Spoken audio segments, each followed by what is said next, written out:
Hello, everyone. So, we started with respiration, and we all know what respiration is.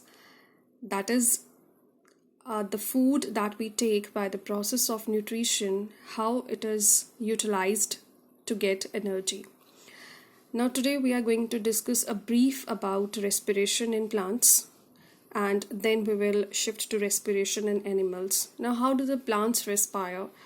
During the day, photosynthesis, as we all know, takes place in the plants, and the carbon dioxide generated during respiration is used up for photosynthesis. And hence, there is no carbon dioxide release during the day, and instead, oxygen generated during photosynthesis is released at this time.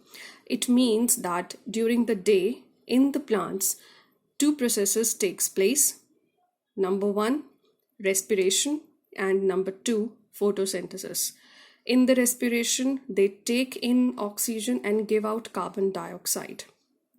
In the photosynthesis, that carbon dioxide, which is given out in respiration, is used in photosynthesis, and as a result of this process, oxygen is released. So we get oxygen from the plants.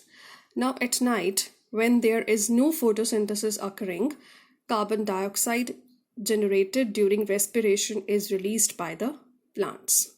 All right, so during the night there is only one process taking place, and that is respiration. And we all know that in respiration, oxygen is taken in and carbon dioxide is taken out. Okay, now see here the respiration in animals. I have divided into two. Terrestrial animals, they breathe the oxygen in the atmosphere. Terrestrial organisms, animals are those which live on land. So they take the oxygen from the atmosphere. And the aquatic animals, they use the oxygen that is dissolved in water. Now, how do they do this? See here. Example I have given of a fish. The water that is taken in through the mouth, it passes over the gills, and then from the gills passes to over the gill filaments, and the blood capillaries present around the gill filaments, they absorb the oxygen from the water and give out carbon dioxide in exchange.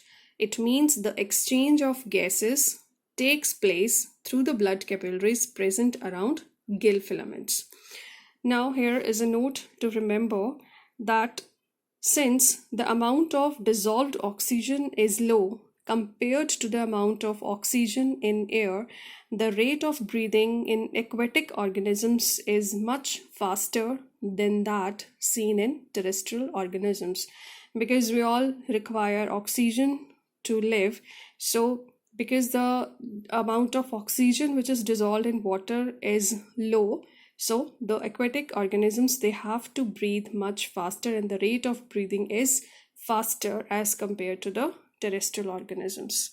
So here we did a few topics, that is respiration in plants, very brief, and the respiration in aquatic organisms. So that is all for today. Thank you.